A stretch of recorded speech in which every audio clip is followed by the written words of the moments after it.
Spend the day with the 40-something queer woman living in Oregon. Today's agenda is helping out at the family business, a 6-month checkup with my oncologist, making a return at the mall, and stopping by Home Depot for the correct size screen door handle. I received my first diagnosis of breast cancer in 2019 at the age of 35. I was in a very dark place, walking in a trance through the matrix, living a life of illusion. My body was filled with anger, resentment, and sorrow. I didn't know how to properly express my feelings and emotions that were screaming for release. I reached what felt like rock bottom. My license was suspended, I was on probation, and attending court-ordered alcohol counseling from a DUI in 2015. That's for another video. I felt like I was starting to make progress in my life for taking accountability for my choices. Life was starting to look up. I was sober for the first time in this lifetime. I was working out, getting 8 hours of restful sleep, cooking at home, and hydrating. I discovered a lump above my right breast as I lay in bed one night. I saw my primary physician to have blood drawn and was told I would receive a call later in the week. On Friday, January 11th, 2019, I received a phone call that would forever change my life. It was confirmation there was cancer and I would need to meet with an oncology team as to how to move forward. I felt numb as I sat at my kitchen table in disbelief, so I laced up my sneakers and went on a run. It was like I was trying to run from my problems and everything that was waiting for me. I didn't cry.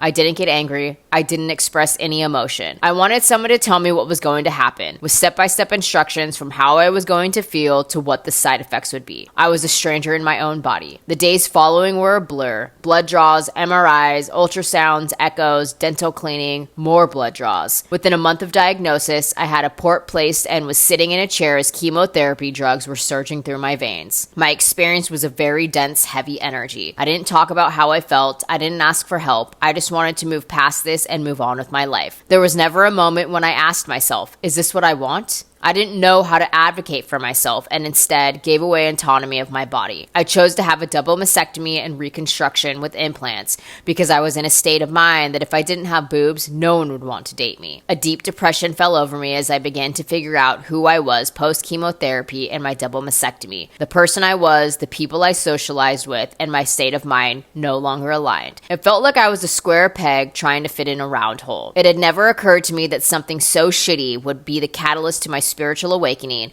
and eventually be considered the best thing to happen to me. Thanks for watching. I'll see you in the next one.